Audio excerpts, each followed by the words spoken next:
because I thought we were doing some really good things, but then we got that takeaway, had a takeaway negated by an offside. Yeah, pleased with Shedeur, pleased with the offense. Again, yeah, honestly, I'm pleased with the way Shedeur played. I'm pleased with the way the offense operated tonight. I can't imagine there's many people that think Dillon Gabriel's a better quarterback than Shedeur. The NFL has been shocked after Kevin Stefanski finally admitted what fans have screamed all along. Starting Dillon Gabriel was a flat-out mistake. In a stunning turn, the Browns head coach publicly signaled that Gabriel's disastrous outing has shattered his trust, and all eyes now shift to Shedeur Sanders, the rookie many believe should already be leading this team. But I do view him as somebody who could position himself to be that QB2. And if he's not in that position, but he's playing well, we know that the reason that would be the case is because they don't want people clamoring for Shedeur Sanders prematurely. Kevin Stefanski has finally given up. Kevin Stefanski didn't tiptoe around it. He dropped the hammer. 2 giveaways completely changed the game. His words, not mine. The Browns were cooking early, actually looking like they had momentum for once. And then Gabriel handed it right back.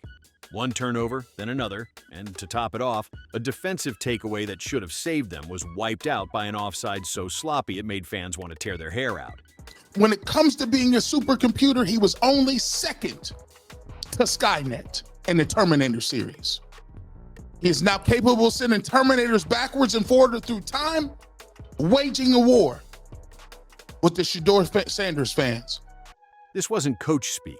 This was Stefanski snapping. He wasn't hiding behind cliches. He wasn't protecting his guy. He was flat out calling out the quarterback.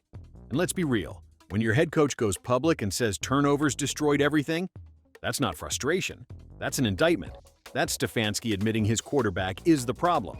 When I watched it, I thought he is better than some people are saying coming out of camp, but he's not as good as Shedeur Sanders. To me, nothing of that performance to me said this is the guy who should be stealing first-team reps while Shedeur is fourth. If anything, I got the impression it should have been opposite. Shedeur should be getting first-team reps, and Gabriel should be the fourth string. Here's the part that makes Stefanski's words sting even more, because everyone at camp already knew Dillon Gabriel wasn't outplaying Shedeur Sanders. Not in rookie minicamp, not when the vets showed up, not even when the lights came on in preseason. Shedeur was sharper, cleaner, and more composed every single time. Good. He looks really good. Yes. He looks better. And we got Zach that say Dillon Gabriel ain't even an NFL quarterback. That's true. So how is it that this man can't get a rep with the ones, but that non-NFL 100%. quarterback can? But instead of rewarding that, Stefanski froze him out. No first-team reps, no real shot to prove himself, just excuse after excuse about developing everybody. Please. That wasn't development. That was damage control. Because deep down, they knew the second Shedeur touched that field with the starters, the entire city would be screaming for him to take over. And after his electric preseason debut, when the fans were buzzing about Sanders, what did Stefanski do? Doubled down. Buried him even further.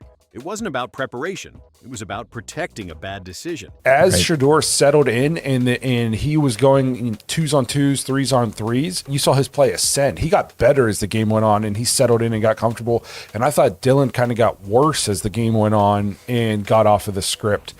And then came the game that exposed it all. Dillon Gabriel wasn't just shaky. He was a disaster. No touchdowns, no explosive throws, just drive after drive wasted, even with the full support of the first-team unit.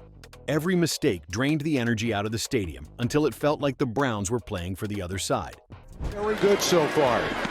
And this one is picked off and going back the other way. The Eagles, Andrew Makuba. A pick six the other way. The low light? Easy. The pick six. Eagles defender Andrew Makuba read him like a children's book, snatched it clean, and strolled into the end zone while Cleveland's rhythm flatlined on the spot. That wasn't just a turnover, that was the dagger. Think about it. Gabriel was supposed to be the steady hand, the safe option. Instead, he turned into the liability that killed momentum, killed confidence, and nearly killed the locker room's belief in their own offense. All you in this room are entertainers, and you have a job to do, and I respect it, right? And I'm a competitor, so I have a job to do as well. Now here's where it went from bad to worse. After a meltdown like that, you'd expect a little humility, maybe even accountability. But Dillon Gabriel? He strutted out like he'd done nothing wrong. And then came the line that lit a fire under the entire fan base. calling Shedeur Sanders an entertainer instead of a competitor. There's entertainers and there's competitors, and I totally understand that, and my job is to compete, and that's what I'm focused on doing. Seriously? You throw away drives, gift wrap a pick six, and your takeaway is to take shots at the rookie breathing down your neck? That's not confidence, that's arrogance. And it backfired instantly. Analysts didn't hold back either. They torched Gabriel's comments as reckless and embarrassing, especially for a quarterback who'd been hyped up as some Skynet processor, supposedly built to slice through defenses with machine precision. Instead of proving it on the field, Gabriel sparked a feud with Shedeur's massive and loyal fan base. And let's just say, that's one war he's never going to win. And hey, if you believe Shedeur should already be QB1, smash that like button right now. And don't forget to subscribe, because this Browns quarterback saga is only getting crazier. Yeah, pleased with Shedeur, pleased with the offense. Again, not perfect, plenty that we can work on, but I thought the guys did a really nice job of Shedeur and operating, the guys making plays. So, again, a ton to teach off of. And here's the kicker. Even when Shedeur Sanders proved himself, Kevin Stefanski kept him buried. He told reporters he was pleased with Shedeur, plenty to work on, but still refused to give him first-team reps. Then came reports that Stefanski wasn't planning to factor Shedeur into the future at all. For fans, that was a gut punch. Their most promising rookie wasn't even in the conversation. Shedeur Sanders, according to the Cleveland Browns statement, has an oblique strain. He suffered that in warm-ups this morning here at the joint practices with the Philadelphia Eagles. The exact statement says, quote, Stephen A. Smith called it out directly. He said the sudden oblique injury was nothing but a smokescreen, a convenient cover to sideline Shedeur just as roster decisions were being made. The timing wasn't coincidence. It was calculated. And no shade to Joe Flacco, of course, but he is 40 years old, so if there is an opportunity for him, he's definitely taken advantage of it. Then Joe Flacco, the Super Bowl vet with the driest delivery in football, he got asked about the rookie and shrugged. Yeah, he's got that look. Classic Flacco. You can't even tell if he's joking, but fans ran with it like gospel. And that's the point. When your defensive superstar and a Lombardi-winning vet are both giving the rookie a nod, that's not hype. That's credibility. That's the locker room telling you exactly where the momentum is heading. Then the depth chart chaos hit. Kenny Pickett goes down, Dylan Gabriel's banged up, Teddy Bridgewater isn't ready, and Joe Flacco, well, Joe Flacco's still 40. Suddenly, all roads pointed to one name, Shedeur Sanders. Unique opportunity, a few days ago of basically playing the whole game. He played the majority of the snaps. Right. And he really acquitted himself very well. And no shade to Joe Flacco, of course, but he is 40 years old. And let's be clear, this wasn't some master plan by Stefanski. This was survival. Somebody had to take the snaps, and Shedeur was the only one standing. That twist of fate handed him something he'd been denied all camp: first-team reps and the starting nod for the preseason opener against Carolina. In a city starved for quarterback hope, that announcement didn't just fill a lineup spot. It cracked the door wide open for a new era. We have a great feel for this young man. He's a very, very hard worker. He has fun when he's in the building. I'm enjoying watching him progress with every single meeting, with every single rep. He's doing a great job. The second the announcement hit, Cleveland lost its mind. Fans were dropping fire emojis, goat memes, and plastering Shedeur Sanders' name all over social media. Sanders' jerseys sold out, and what should have been a boring preseason warm-up suddenly had the energy of a playoff game. And the media? Oh, they flipped fast. Analysts who spent weeks saying he's not ready suddenly couldn't wait to watch him. Even people who don't care about the Browns were tuning in just to see if this kid was the real deal. This wasn't just a quarterback battle anymore. It was a full-on cultural moment.